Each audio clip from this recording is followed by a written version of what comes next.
This is The Healthy Healer, where true voice is your medicine. This is where we help doctors and other healers navigate through the challenging times by learning from the best minds in the healing industry. Laugh, cry, and be surprised. It's entertainment, education, and inspiration so you can continue to be the unique and amazing healer you were destined to be. Welcome to humanity. Welcome to The Healthy Healer with Dr. Fred. Hi, it's Dr. Fred, and welcome to the next short version of The Healthy Healer. So earlier, I had an amazing conversation with this Hawaiian man named Benedick Howard. And Benedick is up to so very much. And when given the mic after asking him who he was, things just continued to expand and expand. And he used his capacity to create sound in the form of voice to help heal the two of us, and anyone who's had the good fortune of listening to that conversation now knows what I mean. So that isn't all about sound healing, however, but it is all about healing. And what does healing really mean? Benedict calls himself a sacred scientist and then takes on sound and geometry and nature's gifts to actually explore what it means to be a human.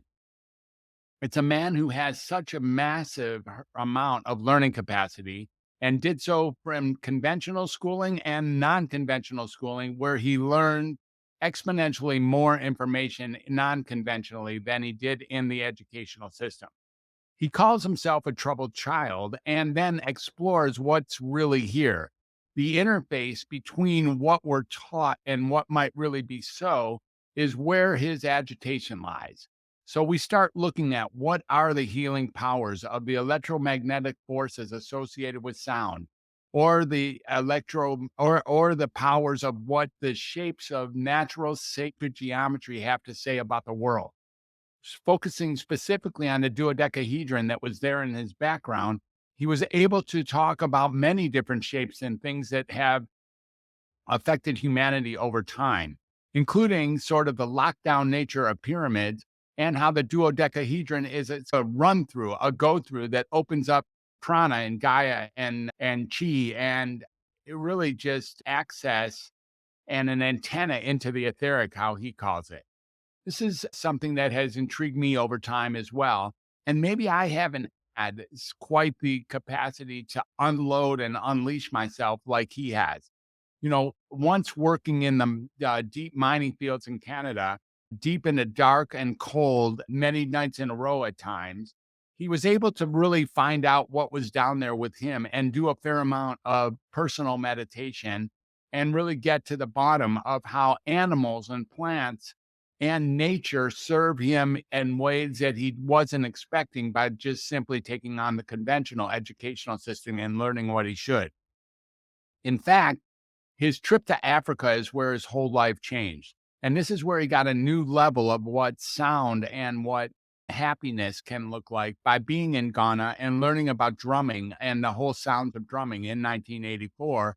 And this led him to propel himself into looking at crystals and homeopathy and herbalism and past life work, which he also did to clear himself and the egos that he speaks of so that he could take on really what nature has to offer in the form of natural sacred geometry and in the form of associated sounds and frequencies that are healing directly in nature, in no small part due to the associated electromagnetic fields that come along with those vibrations associated with the sound. Now, what's really also interesting is that he has began and now calls himself a longevity coach. And this is a man who is able to he's able to do yoga each and every day.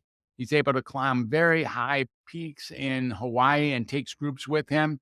He's been a keynote speaker. He's been and remains a podcaster with an extraordinary podcast, I'm sure, called Fallacy and Idiocracy, where he really takes on what he sees are the fallacies and idiocracies of medicine, of engineering, of infections, how we're being duped, and what kind of things are being utilized to give us a false intention or a false impression of what's happening in the world.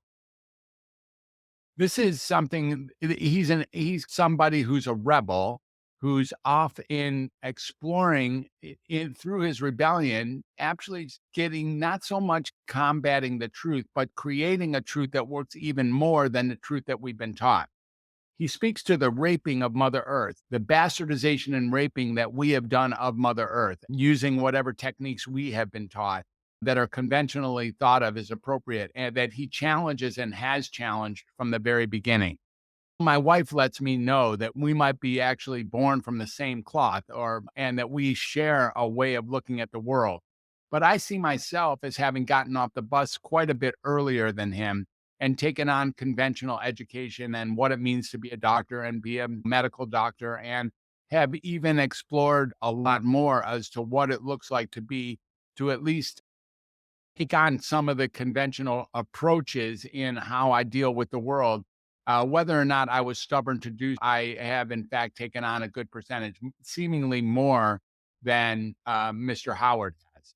But in his capacity to be a clairvoyant, which he described himself early in his life, he has become somebody who's really looked at how shapes and sounds and interactions and seeing through people and seeing through corporate groups and institutions what their real essence is, and that they sometimes are, instead of being themselves, are wannabes of someone else. And this level of deception and corruption has led him to explore some sense of purity, which I invite all of us to do. The parts of life that are not consistent with who truth to be or what truth to be is the parts of life that you're here in this lifetime to at least question, inquire about, and even potentially fight back on or find alternatives that are more aligned with your core self. This is what's here, is the real possibility of exploring what you know to be true rather than what you're taught to be true or what you think you should think is true. And that's what I learned in the conversation with Mr. Howard this week. I invite you to explore that for yourself and see if that fits for you.